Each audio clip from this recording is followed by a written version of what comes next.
everybody. It's Allie, and welcome to our Y&R Chat for Sunday, September 6th, 2020. So, do you think that Amanda will turn out to be Hillary's long-lost twin sister? That's our poll question of the week at Y&R Chat. No, I'm just kidding. Who would vote no in that poll? Of course, Amanda is going to turn out to be Hillary's long-lost twin sister. The bigger twist would be if she turned out not to be. That would really shock me. Oh, I am so glad that Amanda did not drag her feet on starting this investigation on her connection to Hillary. I mean, the writers dragged their feet on this one for about a year before deciding to actually do it. But once they decided to do it, they're doing it. We're here. Amanda goes to give blood at the New Hope Clinic. Nate notices that she has the same rare blood type as Hillary, and we're off to the races. Boom! Yes! Now, all of a sudden, Amanda is looking at everyone like, well, duh! Of course I'm investigating my potential connection to Hillary. I mean, I look exactly like her. It's only been a year of people telling me this.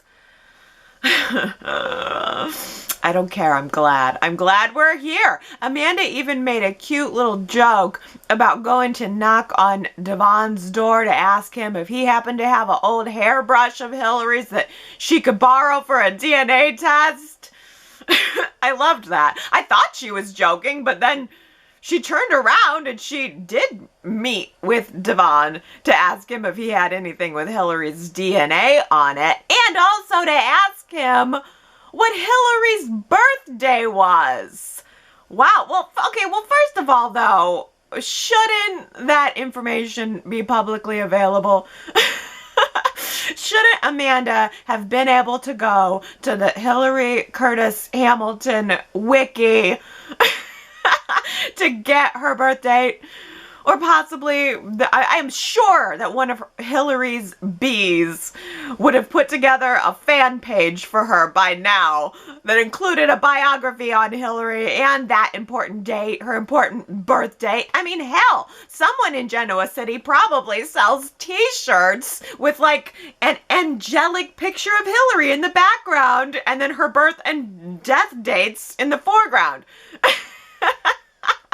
I gotta get me one of them t-shirts. Do they sell them at maybe the Genoa City Spencer's?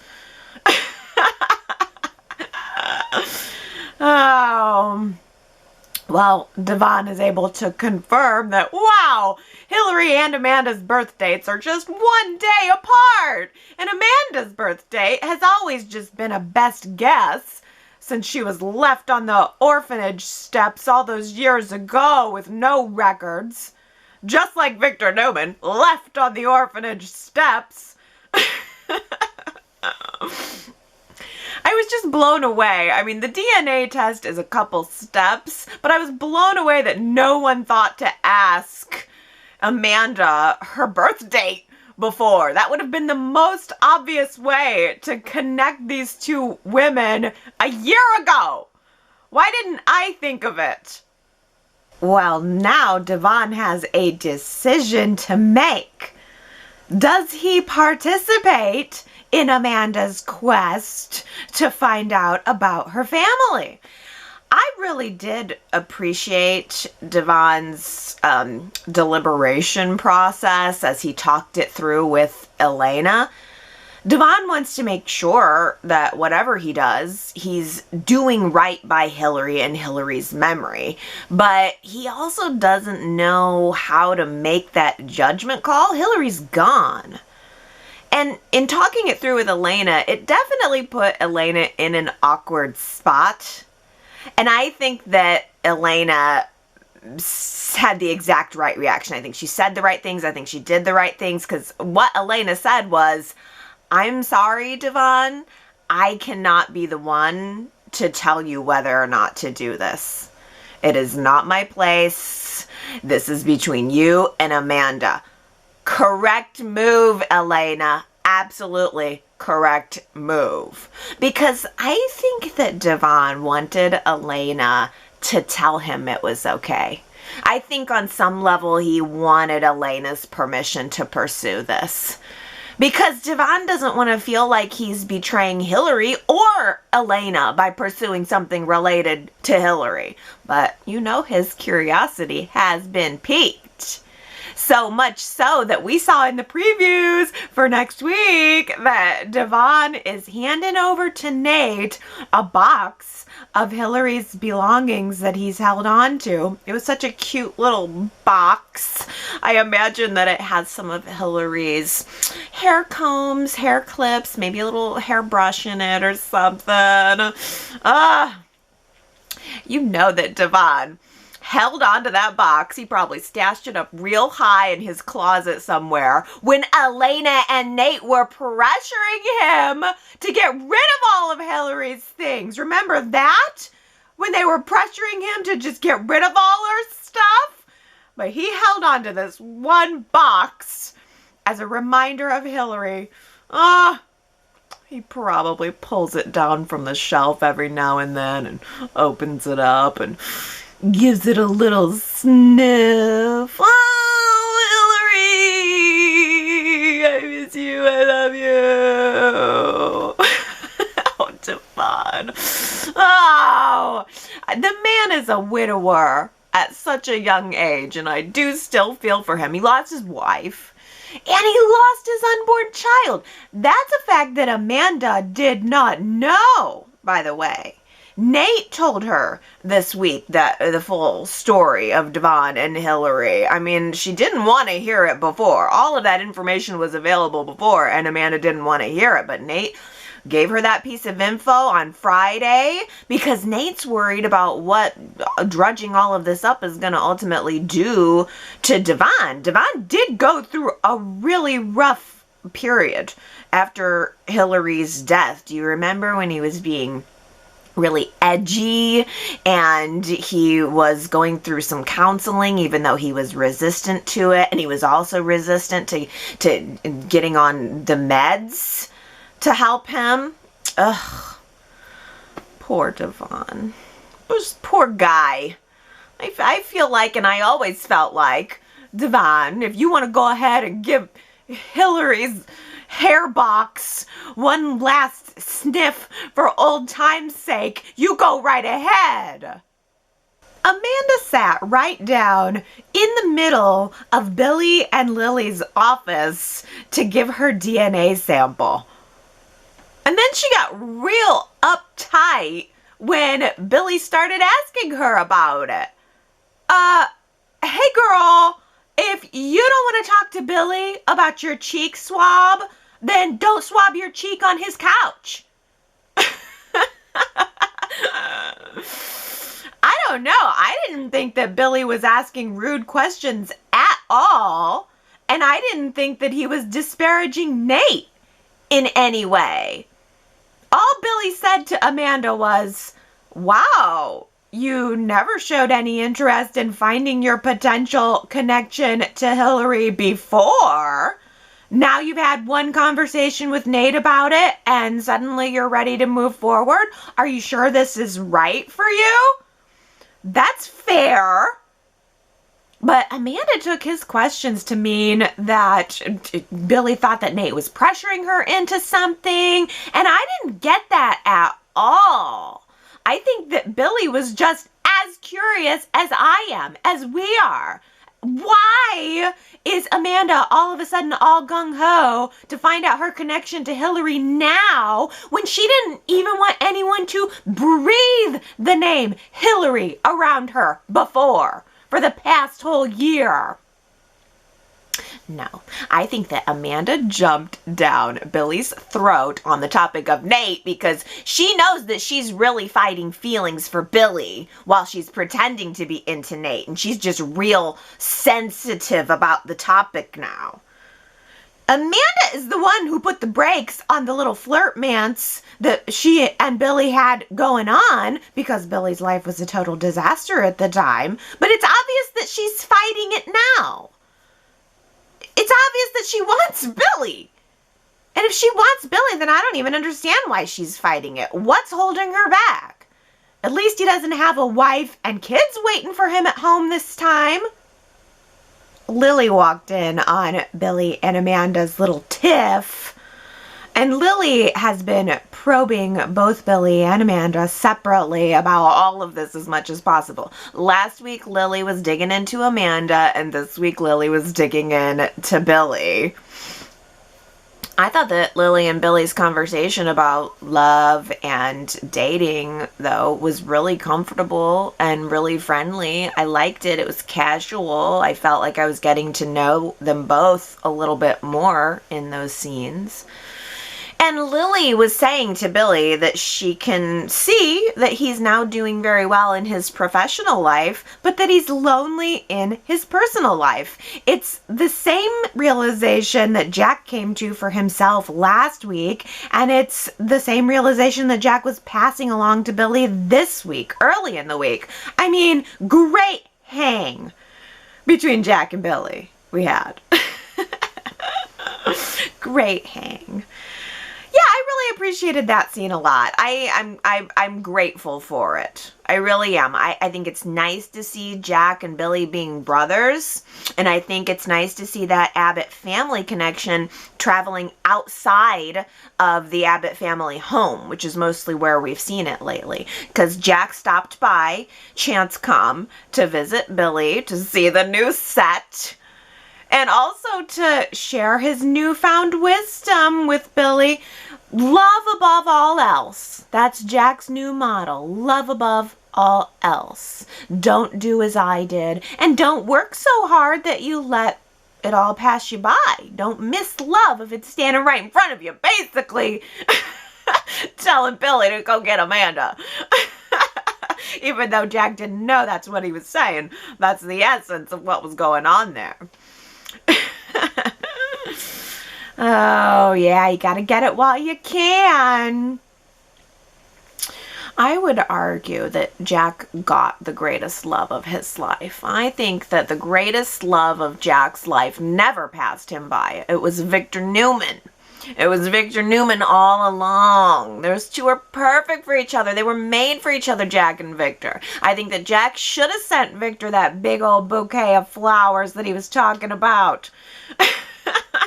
Sure, go ahead and thank him for being such a jerk to his daughter that she turned around and sold Newman assets to Jabot. But also, Jack needs to thank Victor for his lifetime of commitment to their feud. Love comes in all different forms. Or maybe, just maybe, Billy needs to teach Jack how to download a dating app too. That's right, ladies and gentlemen. Billy Abbott officially downloaded a dating app this week for the first time. I don't know. This could be dangerous.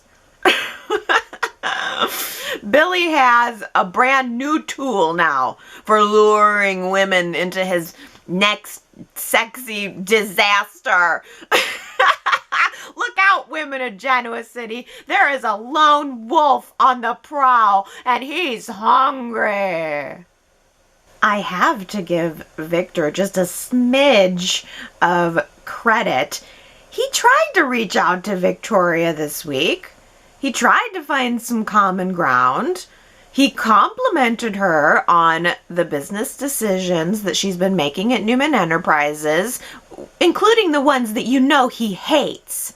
I get the feeling that Victor hates a lot of what Victoria was doing, but he was trying to compliment her anyway.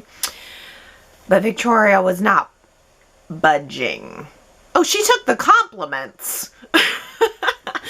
But when it came to the topic of Adam, these two just don't agree. Victor and Victoria do not agree. And Victoria doesn't really even want to talk about it. Victoria just shuts down when the topic of Adam comes up. It's like both Victoria and Nick want Victor to just forget about Adam now. Like, too much has happened. Time to cut your loss and abandon your son. But that's not easy for a parent to do. And I want to believe that Victor's trying to be better. So can you really blame him for trying, even if he didn't do it in the past, for trying now to be a better father to Adam? I mean, I'm surprised that Nick and Victoria can't relate to that on any level. I mean, they both have children. No matter what has happened between you and your child, I would think that you would want to be there for them or offer them something if you feel that they genuinely need you. I mean, it's a little cold.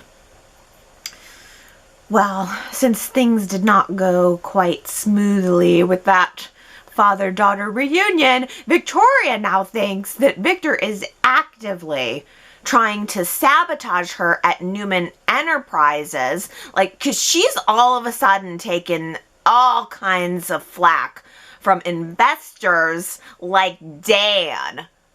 Freaking Dan. Dan's always got an opinion on something.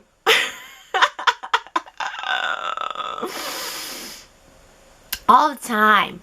And all this time, Victoria's been selling off pieces of the company, and Dan's been having an opinion about it behind the scenes, and then he hops on a conference call with Victoria this week and lets her know he doesn't like it. Well, what's it to you, Dan? If you don't like what Victoria's doing at the company, go invest your money somewhere else, Dan. What was up with Dan? He had an awful lot of screen time for an extra. Was I supposed to know who he was? I Google searched it just to see if it was a special cameo or something, but I couldn't find a thing about Dan. Dan the man. Coming down hard on Victoria. Coming down so hard on Victoria, in fact, that Nikki had to turn around and blow the big secret about Escape Club and suggest that Victoria head on over to the Grand Phoenix Hotel and make Phyllis haul a piano up 4 flights of stairs for her. Oh. Victoria was not too keen on that idea, but she decided to go on over to Society and have a few drinks instead and have a very surprising run-in with Theo. That was baffling. Man, first of all, Theo is getting a ton of screen time right now with everyone. I love it. I almost did a spit take, though, because it seemed like both Theo and Victoria mutually said, "Are you hitting on me?" And then I was like, wait a minute, are they hitting on each other? In Lola's restaurant? Oh, wow. Let me tell you, wouldn't it be a good way for Theo to lose his new job? By hitting on Victoria or becoming involved with Victoria in any way? Because also this week, Billy was real quick to establish the pecking order at Chance Com when it came to his role and Theo's role at the company. So, I don't know. Theo didn't seem real happy about it. Maybe Theo will find somewhere else to peck.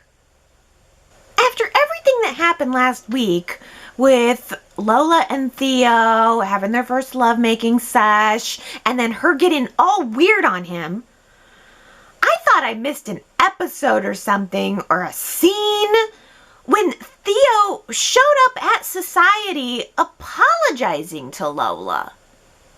I was thinking, You're sorry? For what? Why are you sorry, Theo?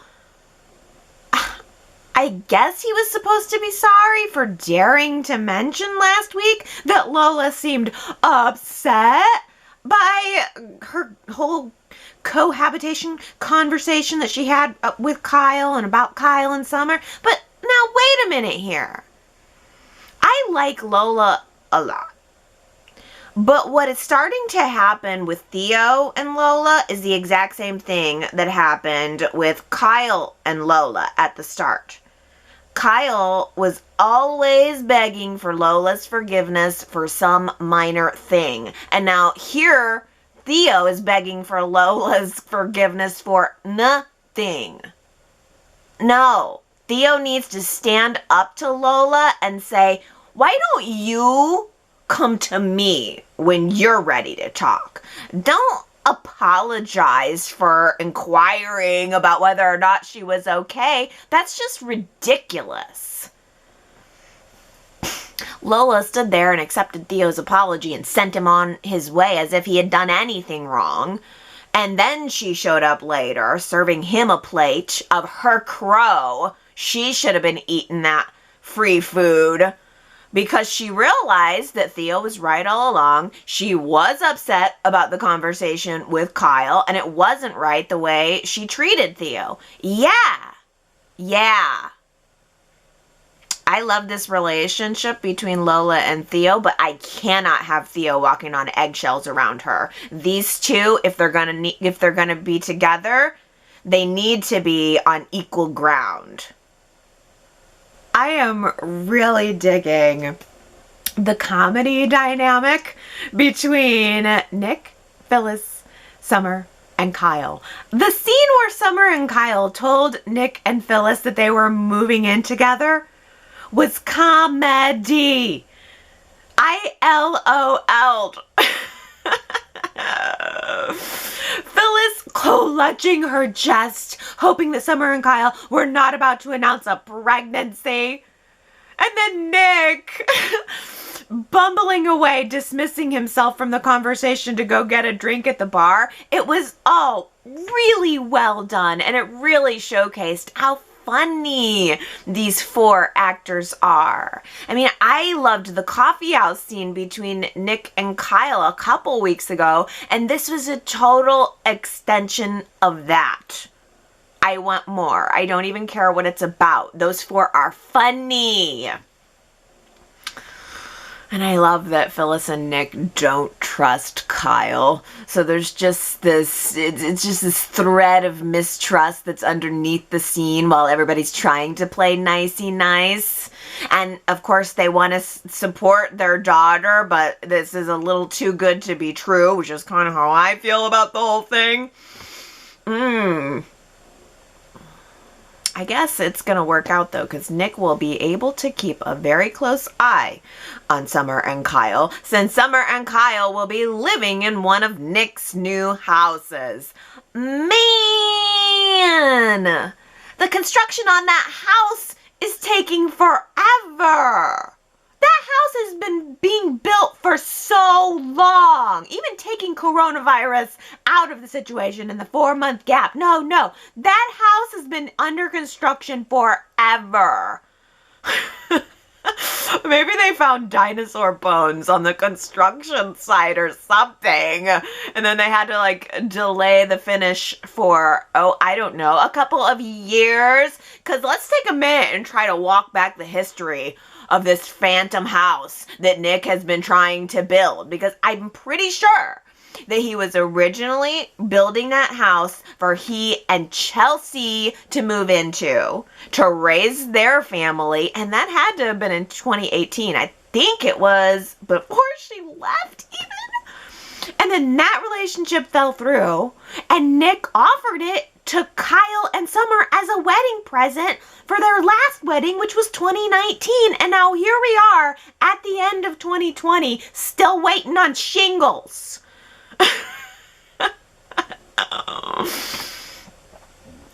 I have absolutely no faith that we will ever see this place. Go ahead, Y&R. Prove me wrong. I dare you.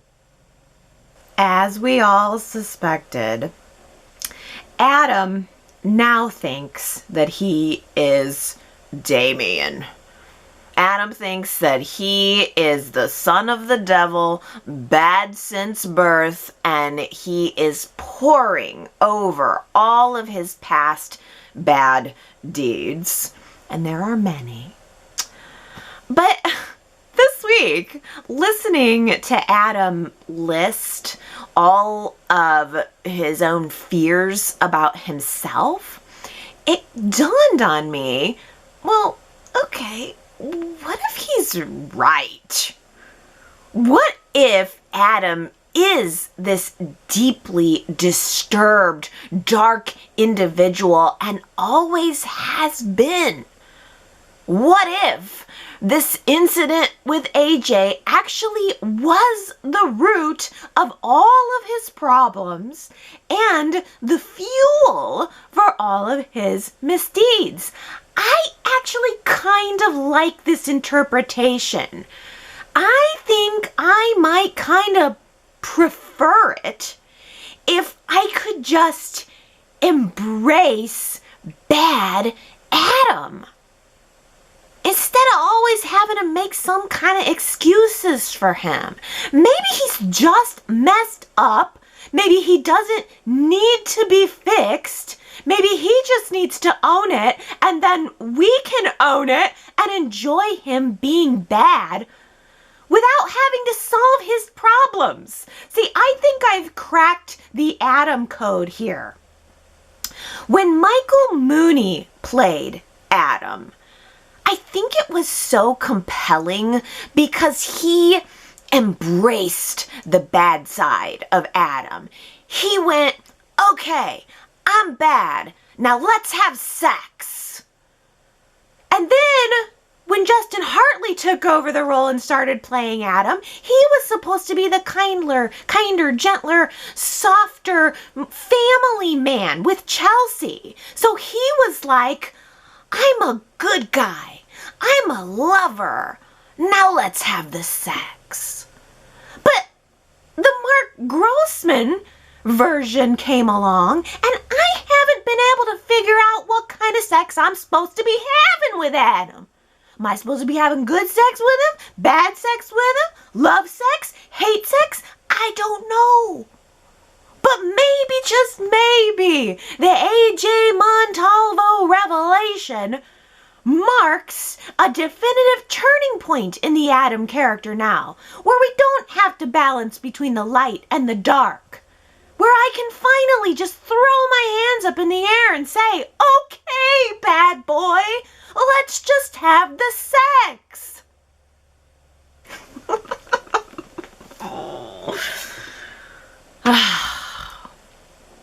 Adam is so disturbed by himself that now he's left town. It is exactly what Chelsea knew and said would happen. Adam had that look in his eye like he wanted to split, and he split. Now, if I were a big Chelsea fan, which admittedly I am not, since the last time that she came back, married to Calvin, I just think that the writers have done a terrible, terrible job writing her character. But if I were a big Chelsea fan, or if I were a big Adam and Chelsea fan right now, I think I would be so absolutely infuriated by the way that Chelsea is being pushed to the side right now. She goes out to the ranch to stay with Nikki and Victor for Connor's sake for one night to give Adam some space. And then she goes back to the penthouse the next day and he is gone. He has packed a suitcase and he is gone. He doesn't come to see Chelsea before he leaves, doesn't come to see Connor before he leaves, doesn't tell Chelsea where he's going. Adam just officially swapped out all of the emotion and all of the trust that he had going on with Chelsea, and he just waffled it right on over to Sharon, like he's Kyle or something.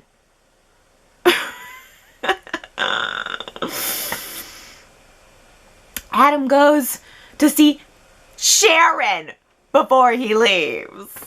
And he tells Sharon exactly where he's going, which is to a hotel room with a big empty bed where he and Sharon will eventually be doing physical therapy. Could these writers even be any more obvious? Sharon is good. And so therefore, Sharon is the only one who can help Adam be good. Well, maybe I don't want Adam to be good. Maybe I want Adam to be bad. That's my big realization of the week. Maybe I want him to just be bad. Then I don't have to think about it. Then I can just enjoy it and enjoy it. But the thing is, I still want Sharon to be good. I don't know that I want Sharon to be bad. Well, I'll tell you, I think we have now come to the point in the conversation where I have to ask the question to you guys that is the question that everyone seems to have an opinion on in Genoa City and in the fan base. Should Sharon continue to counsel Adam? That's where we're at right now. I'm not sure the counseling has done all that much good for him. I don't know. Is Sharon doing this at her own detriment? I don't know. Do you think that Sharon should continue this, though? We are at the fork in the road. And if you want to go to yrchat.com to cast your vote on whether or not this should continue, then please do. Now, give me a yes or no. Should Sharon continue to counsel Adam, but also state your reason? Because there's a million reasons why yes, there's a million reasons why no.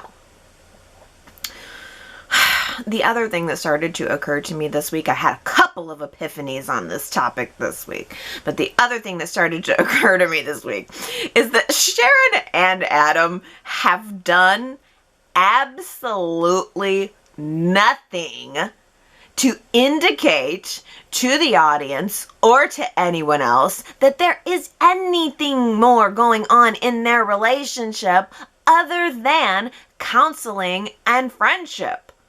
We're the ones who are projecting that onto them.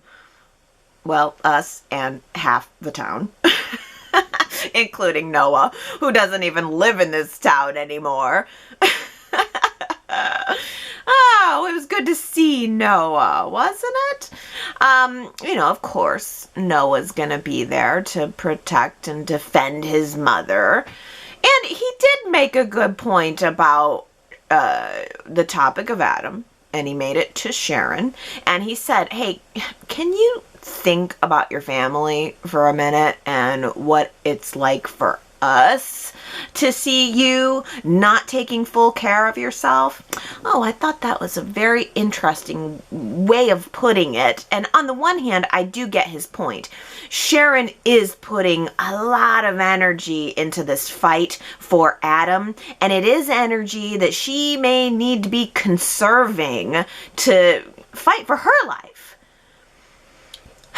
But I do also see Sharon's perspective, and I do identify with the notion that sometimes it's easier to fight for someone else than it is to fight for yourself. And I do think that Sharon is maybe looking for an active reason to get up in the morning. Sharon has a lot of things to live for, but this is giving her that extra reason to get up and do something. It's given her some life. Something to look forward to, a problem to solve that isn't hers. I get all of that. But it looks like we're going to be getting some test results for Sharon next week. In the previews, Ray was ripping open a manila envelope from Dr. Blakely and calling Nick. Now, I hope that Ray had Sharon's permission to go ripping open that envelope, because if not, I would be ticked. But I think that, we all know what Sharon's cancer test results are going to be. I think that Sharon's cancer test results are just about as obvious as Amanda's DNA test results. The writing is on the wall. Sharon's cancer is out and Sharon's romance with Adam is in. Let's just scrap that whole compelling storyline about Sharon's battle against her own body and let Sharon and Adam bone down instead. I could be wrong. I could be wrong, but I predict that those test results are going to come in next week, and then there's going to be a big Sharon's cured party. Oh boy. Could be wrong. But I feel like that's why Noah's back. I feel like Noah is back for the party. I like Noah. I do like Noah, but I hate to say it, I don't feel like there's a whole lot here for him in Genoa City these days. He checked in with Nick, but I feel like we also need to see him check in with Mariah. That's where his story is. He needs to go in, compare some notes with Mariah, and then also have some healing conversation with Tessa.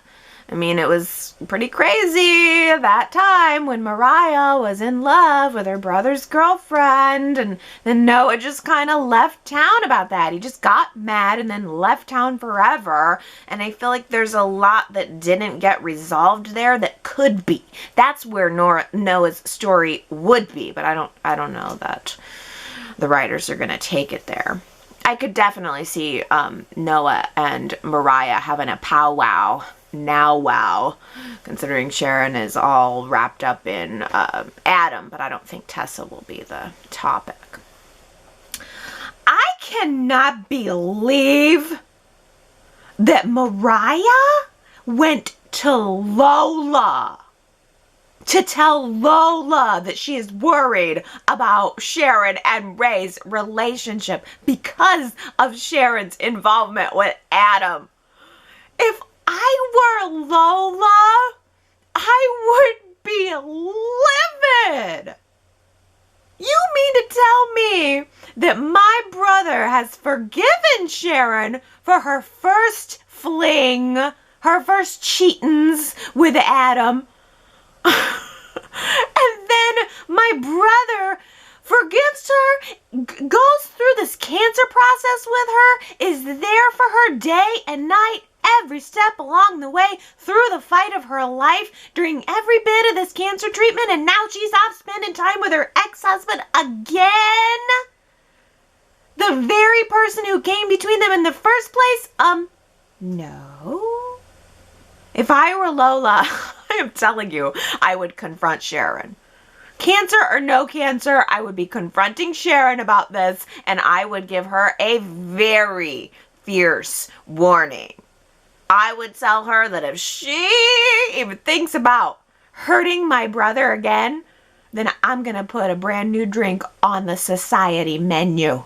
And it's going to be called the Sharon. And it's going to be the cheapest drink on the menu. Oh, well, now this is interesting. I hadn't thought about the fact that Ray is a cop and that Ray might try to investigate what happened with Adam on his own. Like, Ray might do a little digging on this topic on his own. Ray was asking Sharon some questions this week and offering some cop talk, thinking he's being helpful, like he can get, probably hoping that he can get Adam on the fast track out of Sharon's life by doing a little extra helping. But Ray is talking to Sharon and he's kind of implying that he might be able to help get some justice for Adam. But then Sharon realizes Ray's line of questioning and she nips it in the bud because she does not want to have any justice coming down on Adam. I did not see that coming. I didn't think about it from that angle. But Ray is no fool. I don't think that Sharon successfully turned him around. I think that Sharon's pesky cancer is going to be out of the way very soon. And that means that Ray is either going to realize that Sharon has pulled away from him, there is no going back, and then he's going to give up and leave town, or Ray is going to have nothing holding him back from a full-fledged investigation on Adam. Wonder if there's anyone else in this town who might be interested in seeing Adam go down.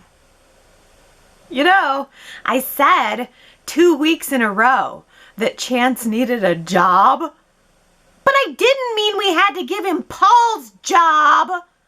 And since Sharon's getting back together with Adam, Y&R will probably give Chance Ray's job in about a month too. Dang! I just about hit the roof when I saw that text message come through from Paul to Chance's phone. I was like, wait a minute, excuse me? Not only did Y&R quietly terminate Doug Davidson's contract, but now they're using his character to give away Paul's job on the show too. Oh, no. The disrespect. I mean, of course, Chance is being considered for a lead detective is not the chief of police. He's not exactly taking Paul's job, but I think we can read between the lines here. That's what it means, and it's a shame. I mean, it's good for Chance. It's just bad for Paul. And I don't know, maybe bad for Abby, too. Abby did not like the idea of Chance taking this new career move. She seemed to be picking up on some sort of sense of imminent danger out of the blue, which, I don't know. I mean, it could mean that Chance could end up shot or missing or dead or something. But for the short term, this is pretty much the quickest, the cheapest, and the most obvious plot twist. Chance takes a job with the GCPD on the same day that Abby, out of the blue, starts worrying about Chance's Vegas secret. On the same day that Alyssa shows back up in town, investigating Chance and Adam's Vegas secret. Y&R,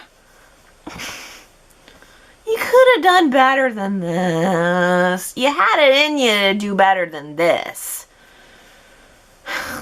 I'm sick to death of this whole Vegas secret anyway. You know, the big secret that happened off screen a year or so ago that I didn't really care about then and I don't really care about now. The only thing I do care about is the fact that Alyssa is involved in this storyline, and maybe she can be used to pull this story out of the gutter.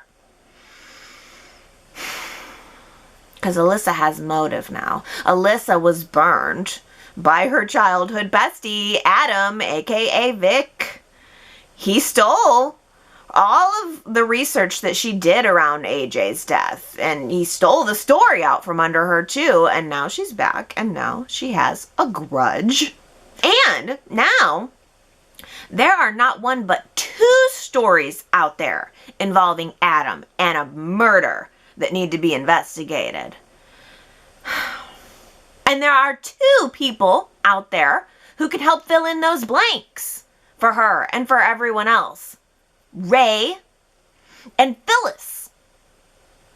Well, it finally happened. I finally picked a Who Said It quote that was so hard that only Henry guessed it right. Wow. Last week's Who Said It quote was definitely an elephant. This is so funny because there were no other lines last week that stuck out to me at all. It was just I was like, that's it right there. And a lot of you did come close. There were a few people who guessed that it was Summer who said it. But no, the answer is Kyle. It was during Summer and Kyle's picnic in the park. They were looking up at the clouds and they were trying to name the shapes of the clouds. And Summer said that one was an elephant. And Kyle said, definitely an elephant. I thought it was a great line, and only Henry heard it. Congratulations. Maybe this one will be a little bit easier. Maybe you didn't hear it, but maybe you can guess who said it. Who said it? My life is astonishing enough at present. Ridiculous. Ridiculous. My life is astonishing enough at present. Who would say that? If you think you know, you can go to yrchat.com to leave your guess. And if you get it right, I will give you your shout out during next week's Y&R Chat. Well, I think I'm on fire this week. Let's see what you guys are on fire about. Starting out with Marianne V, who says, I just read that next week Sharon gets bad news. The cancer didn't end with the lumpectomy, so I guess they can all blame Adam for that. Oh my goodness. Oh, see, I really did not expect that. I mean, that's quite a twist there. Oh, it's gonna get worse. Everything with Adam's gonna get worse because you're right. If Sharon's test results come up negative, you better believe everybody in Sharon's life is gonna jump on Adam as if Sharon didn't make the decisions herself. Ooh. Well, I guess time will tell. That I am looking forward to seeing those results next week. Yes. Gary says, same old selfish, woe is me drama queen Adam, locking himself away and abandoning his son again. Only Connor won't be physically present to react to it this time around. Will Adam and Sharon finally consummate their love in a cheap, dirty little motel room? Actually, it's quite pleasant and realistic looking. You know, I thought that too about when Adam kind of walked away from Connor. I thought, oh boy, that's number 2. That's the second time he kind of actively did that in the past couple years. But again, I feel like if I can just set my brain to, yeah, Adam's kind of a bad guy, then I feel way better about it. I don't know. Maybe that will help some of you. Maybe this new epiphany of mine will help some of you to get over it. Well, Ellen says, I am here to tell you that Adam has a decades-long connection with Sharon that con artist Chelsea will never match. Chelsea does not bring out the best in Adam or balance his darkness. She's too shady herself. Doesn't she still have Calvin's dirty money that Kevin couldn't launder stashed somewhere? Come on, Adam. Come on, Adam needs a truly good person to devote himself to, not a felony waiting to happen. Nick needs something to do. Maybe he can get caught in a messy situation torn between Phyllis and Chelsea. That ought to keep him busy. Yeah, okay, so, yeah, I mean, when it comes to Chelsea and Adam versus Sharon and Adam, it's an interesting argument, because it is kind of like Adam and Chelsea both had the con artisty thing kind of, you know, a little bit off kilter thing going on, and maybe that's why they worked at the time. But you are right that Adam and Sharon present a balance for a relationship, which typically I do like. I do like it when we have like one character that is a little wild and one character that is a little more stable. So, you know, I feel like embracing the bad Adam is potentially going to help me get on board easier with this Sharon thing though too. And also, I feel like that's a good way to also help me get on board by thinking that, oh, it's a balanced relationship as opposed to having two people that are too similar. But yeah, Chelsea is a total grifter. And Victoria says, what a refreshing change to have Nikki drop by the ranch for lunch. Amazingly, she and Victor had a calm, measured conversation about family issues. That is until Storm Chelsea blew in and churned up the waters. Oh, she was livid too. And Gary says, who doesn't love high and mighty self-righteous twerp Nikki Newman telling off the townspeople? That was pretty good when she just couldn't take it anymore and called Chelsea a grifter. I feel like she had her hands on her hips, but she probably didn't. Oh, no, she did. 100% Nikki had her hands on her hips because I screen capped about 1 million different options for that scene, and I had to find one where she had her hands on her hips. But yeah, it was good a little bit seeing Nikki tell Chelsea off.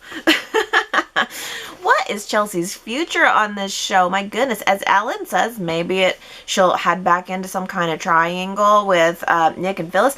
But frankly, I feel like, boy, they could get rid of her, and I'm not sure at this point I would cry. I don't think I'd shed a tear. I don't think they've done enough to make me want her here. If Chelsea's gone, we put a little time on it. You know, maybe Sharon and Adam can win me over. I can see Chelsea leaving town. She's got no reason to stay. I don't know if Nick is going to go run into Chelsea's defense. I feel like Phyllis has got him on a pretty tight leash. What else is Chelsea going to do? Because she can't run around furious and red-faced forever. So let's say Sharon and Adam do get back together. What is Chelsea going to do? She either needs someone new or maybe she needs to find a new town. T. Nicole says, when Chelsea was talking to Nikki, she made a comment that she could take Connor and herself to the club to stay. Did she mean the Forgotten Athletic Club? Or Phyllis's new escape club? What club did she mean? I got excited thinking that we were bringing back the athletic club. I didn't even hear that, T. Nicole, but Sandra says, I thought Chelsea meant the GCAC. That's twice it's been mentioned. I think it was Sharon who said to Chelsea when Adam first went missing that maybe he's at the athletic club. Oh, gosh. Yeah, I didn't hear either of those things. I don't know why neither of those dawned on me. But yeah, absolutely. I'm sure it had to have been a reference to the athletic club. The athletic club is frequently, apparently, heard but not seen. You know who else is frequently heard of but not seen? Paul! Daisy says, I was happy for a second. It was just a text. We didn't see him, though, after all. Paul and Chance could have run into each other anywhere and had a chat about the job offer.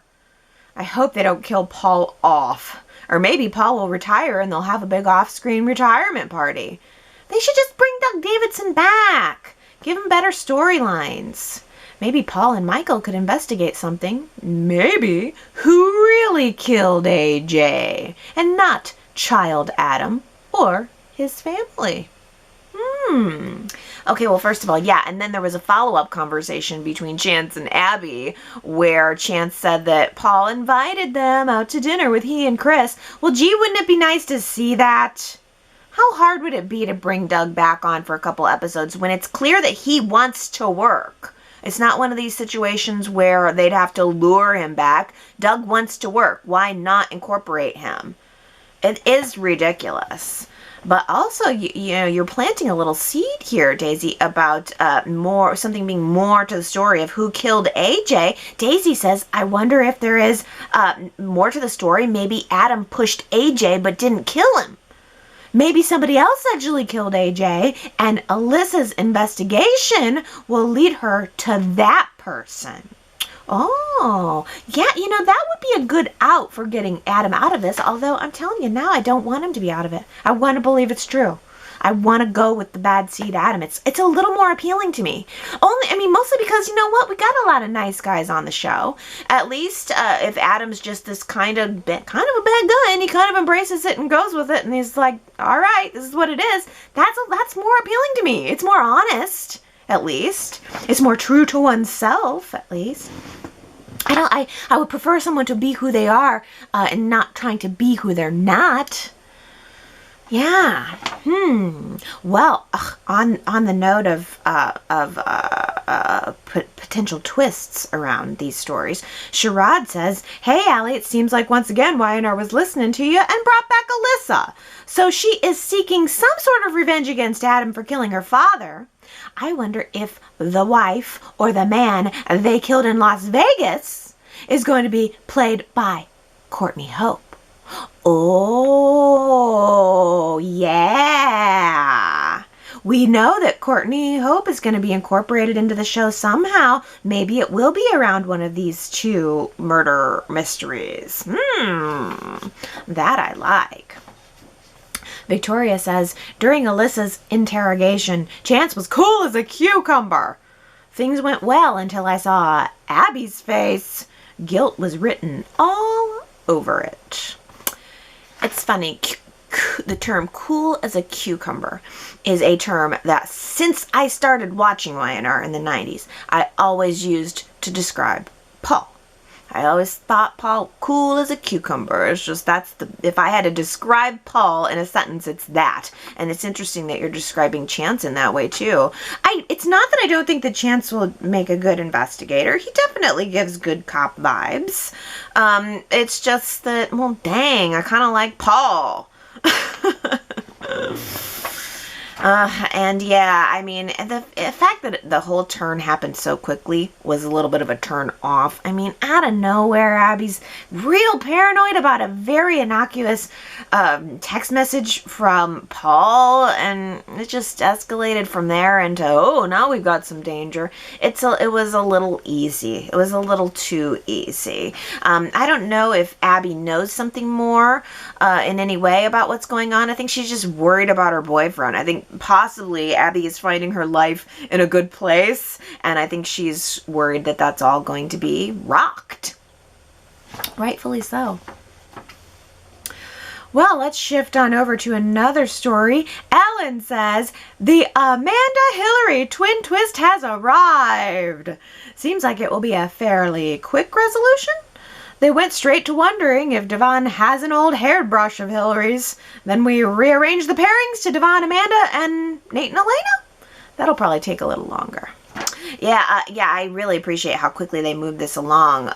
But yeah, the recoupling might take a little bit longer.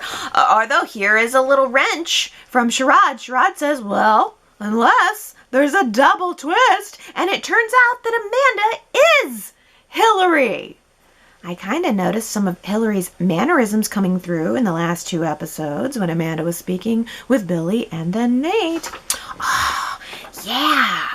Would that be preferable? I wonder. I'm not sure exactly how they would twist it, but you know they could do it. That would be probably a bigger twist for me. But I just think, like, time and time again with this writing team, I'm always looking for something deeper. I'm always looking for a better twist, and they're very obvious with their plot. I mean, I don't think there's not usually a lot that they're hiding. So I don't know if there is going to be some big dramatic, it's really Hillary moment. I feel like they're not that clever. Also, continuing on Sherrod's comment, I loved all of the questions that Elena was presenting to Devon. Amanda has been adamant that this face is mine. I have worked hard for what I have accomplished. And now all of a sudden she wants to know, like yesterday, if she's related to Hillary. I don't buy that this is just so she, I don't buy this is just to know where I belong and who I am. I think Devon is about to have another battle about money on his hands.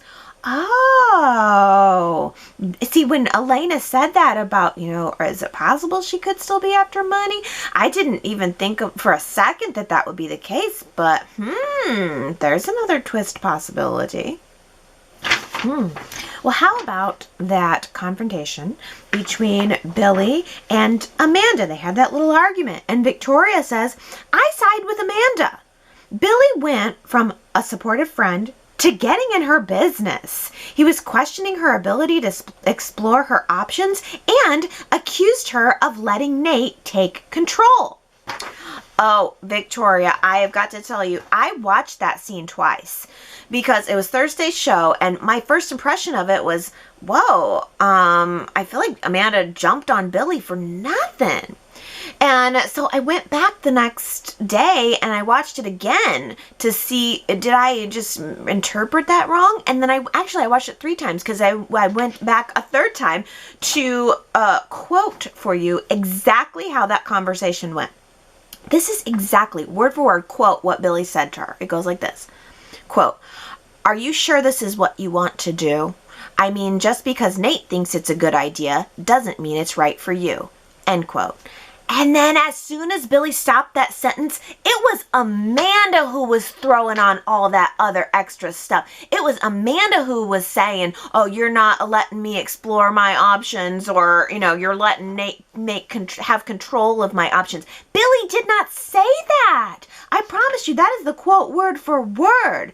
All the other words she put in his mouth, and I think it is a total projection coming from someone who knows what she wants but doesn't want to admit it.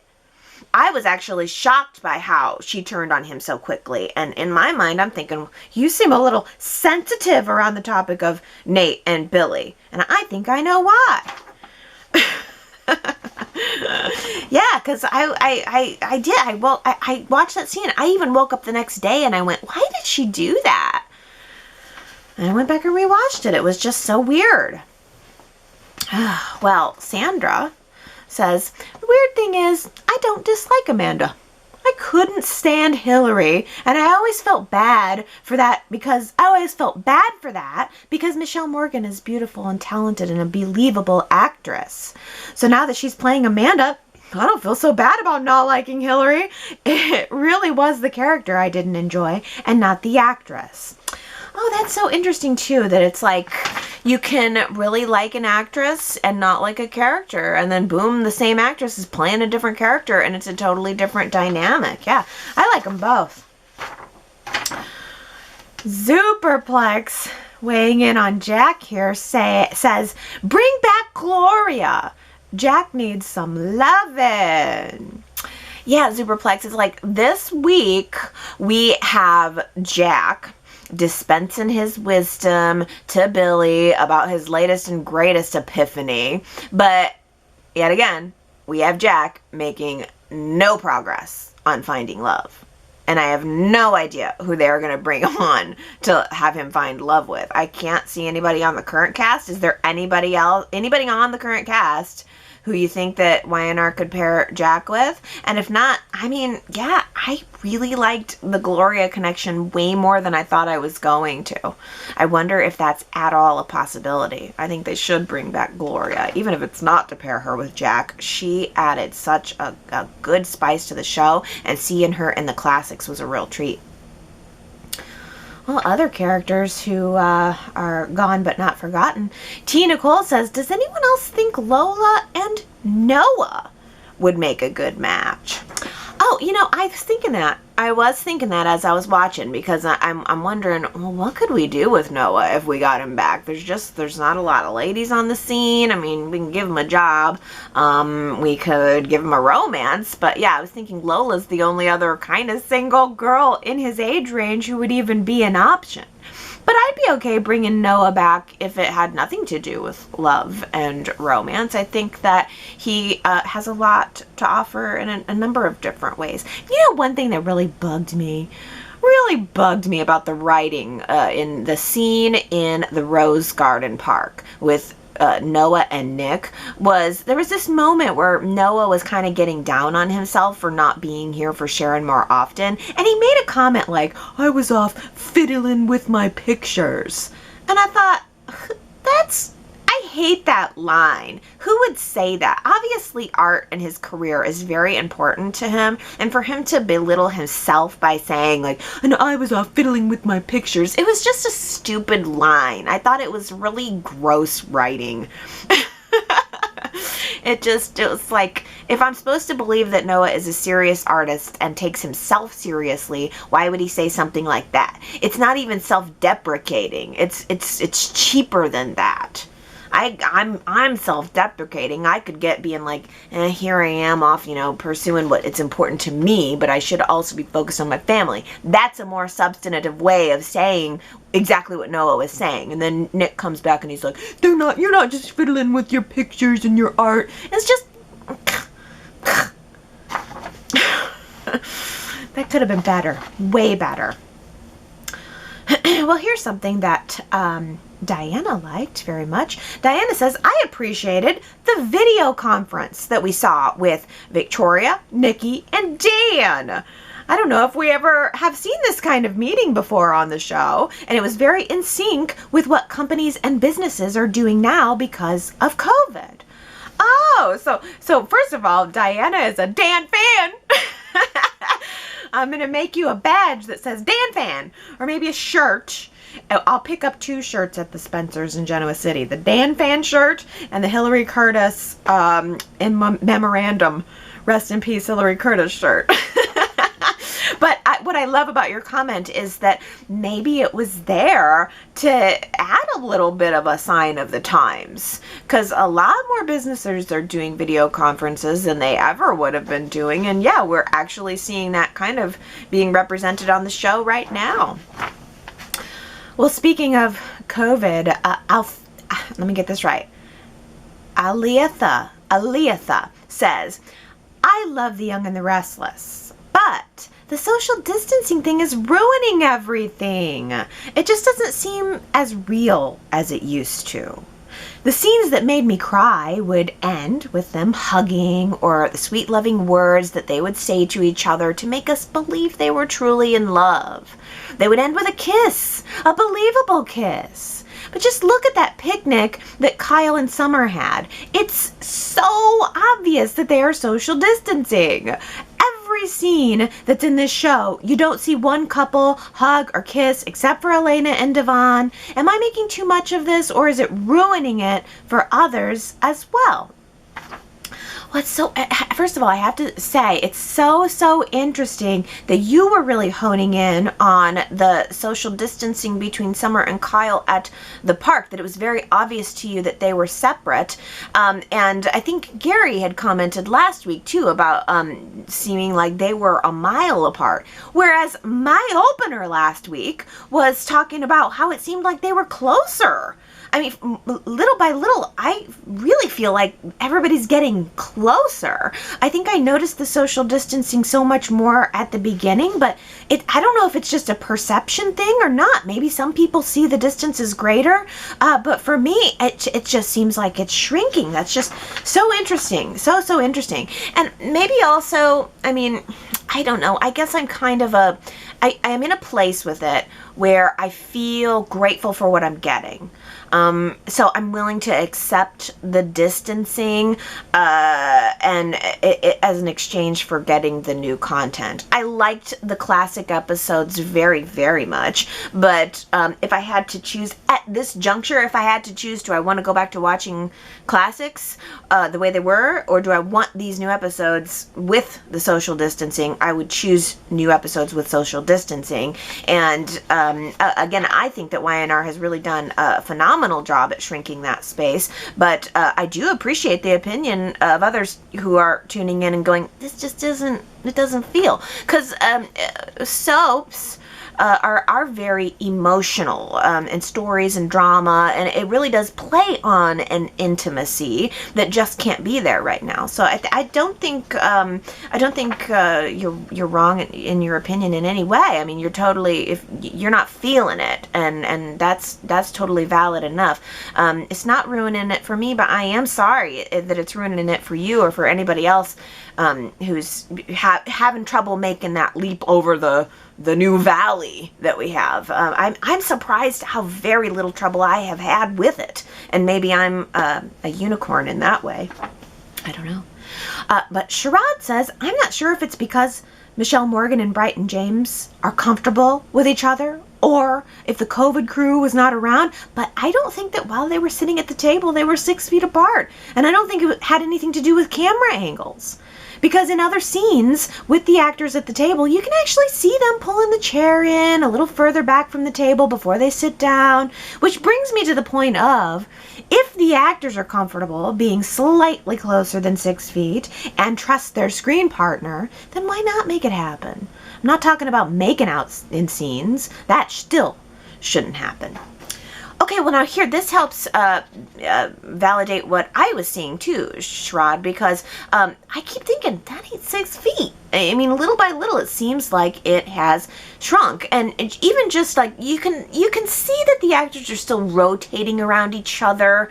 And some of it too, I wonder if they're able to get in a little closer if don't have their mouths facing one another, because there are several scenes where it's like you see two characters facing the camera, one's behind each other, and those seem certainly closer than 6 feet. But it seems like if their mouths aren't facing each other, then they are able to be a little closer. But it's not even just that. Yes, I mean, you're honing in on the conversation. I think it was there were I think 2 meetings, I want to say, between Devon and Hillary, Devon and Amanda this week. And I think they seemed closer to one another in both of them. Yeah, that's exactly how I was thinking. It just doesn't seem as wide of a gap as it used to be. Zuperplex says, I don't know why people are complaining. The cast is really bringing it sex-wise in these episodes. Yes, and I think you were honing in on the scene prior to Summer and Kyle's dinner where Phyllis and Nick were upstairs in her hotel suite, and they decided to have a little quickie before going downstairs. And yes, I felt the sex in that scene. I mean, there was no touching, there was no intimacy whatsoever, but even just Phyllis standing there in her pre-dinner negligee was very, very sexy. I mean, Y&R is somehow managing to keep that suggestion on the table for Nick and Phyllis. Sex is a huge part of their relationship, and Y&R is still keeping it present without showing us. There was another scene downstairs at the bar where they were both kind of intimating, like, you want to go upstairs and and I don't know, maybe it's just me, but that's enough for me. I mean, not forever. I do want the sex scenes to come back, but I'm surprised with how well everybody seems to be keeping up with the implied sex, even though we can't really have that sense of intimacy. Or no, let me correct that there is a sense of intimacy without there being physical intimacy. It's all implied. Well, let's wrap up here talking about our poll results from last week. I asked you guys if you would join the Grand Phoenix Escape Club if you were extended an invitation. And this is another very close vote, 2 weeks in a row, but 51% of you said no thanks, I'll pass. Wow. 51% said no thanks. I voted yes. If the price is right, which for me it probably would never be. But I thought it was a cute concept. Lisa115 says, I like the concept, but I agree. It would be difficult to tailor the experience to each guest. Also, if they are discussing the price on a soap where everyone is rich, there's no way I could afford it. Yeah, me too. And Ambrini says, if it was free, then sure, but I'm too cheap to pay. I don't even do mani-pedis. I get a haircut just twice a year for $30, and I ain't paying someone to wash my hair and get my clothes wet. I would like Nick to give me the pitch, though. That's a thing, though. It would make a good gift. Because I am kind of like you, Ambrini, in that I don't spend a lot of money on myself. I don't think it's that I'm cheap. I don't know, maybe it's a priority thing. For some reason, I just have a hard time spending money on like personal luxuries like that. So I have to admit, when it comes down to it, it probably would be hard for me to shell out the cash for an escape club membership. But again, I think it would be a great gift for people. Please give a little Christmas, little birthday gift for the wife, for the daughter. I think that would be a good idea. Well, speaking of splurges, I thought I would just really quickly show you guys a glimpse of my fur poncho. I'm not going to pull down the whole thing. It's a little too warm. No, okay, I'll pull down the whole thing. It's a little too warm to wear it still, but I mean, yes, is this like a teddy bear? It's like a beautiful, luxurious teddy bear, and it's fleece lined too. This is going to be so warm and so beautiful for the fall. And I don't know if the color is showing the way it should, but it is a beautiful golden blonde fur. It is so soft and so wonderful, and I can't wait to wear it, and I regret nothing. I wanted to show you guys the reason why I didn't get Melody Thomas Scott's new book. This is the biggest splurge that I can do in my life. But it's like there's certain things that I allow myself to splurge on. There are certain things that are acceptable splurges and certain things that are not. I allow myself occasional splurges on my faux fur.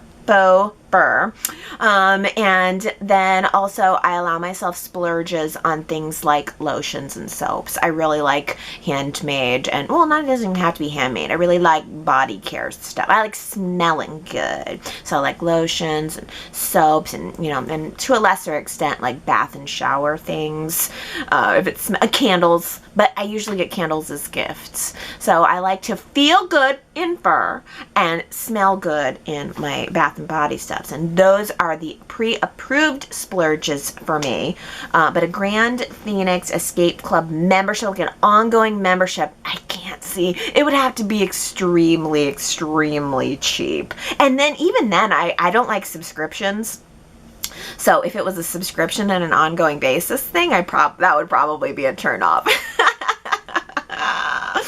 I don't know, maybe I need to evolve. Maybe I need to learn how to splurge on myself, but I'm putting a halt on the shopping because I have got to save up my dollars to get that book. Has anybody read Melody Thomas Scott's new book yet? Leave me a comment this week and let me know. I gotta know the scoop. Is it good? I know it's good. But don't spoil it for me. I am still gonna get it. Maybe that'll be a little something I could read around Christmas time and do a review, or we could do a book club or something. Wouldn't that be great if we all asked for it for Christmas or something, and then maybe did a little book club around it? Ooh, Christmas book club coming soon in 2021. Oh, I'm just being silly now. I'm just delirious. I think it's been a decent week. Well, one thing I will say about the place that the show is in right now is when it's ridiculous and it ticks me off, I do think it makes for a better Y&R Chat, I mean, it gets me up and going, and I like it too when you guys get infuriated about stuff, and then, it just makes for a more lively conversation. But then again, those classic episodes were good, and we had good chats around those too. But I guess maybe that's the thing with me. Even when Y&R's bad, it's still good for me. I just need to be knowing if I should be having good sex or bad sex with Adam. That's the extent of the good and bad that I need to know. But I'm over the edge now. Now I know. I know where I am at, and I know where I stand. Why don't you tell me where you stand? Go to yrchat.com to leave me your comments this week. It's always so nice seeing you guys there and reading your comments, and I do hope that you enjoy going to the website and seeing all of the extra stuff that's there too. I think it's time for me to maybe snuggle up with some fur. I've got like 4 or 5 other furs that I'm just petting right now. Maybe because I have a fur blanket too. So I'm going to go snuggle up with my fur blanket. And I will be back next Sunday to tell you guys all about it. I love you. I hope you have a wonderful week. Bye.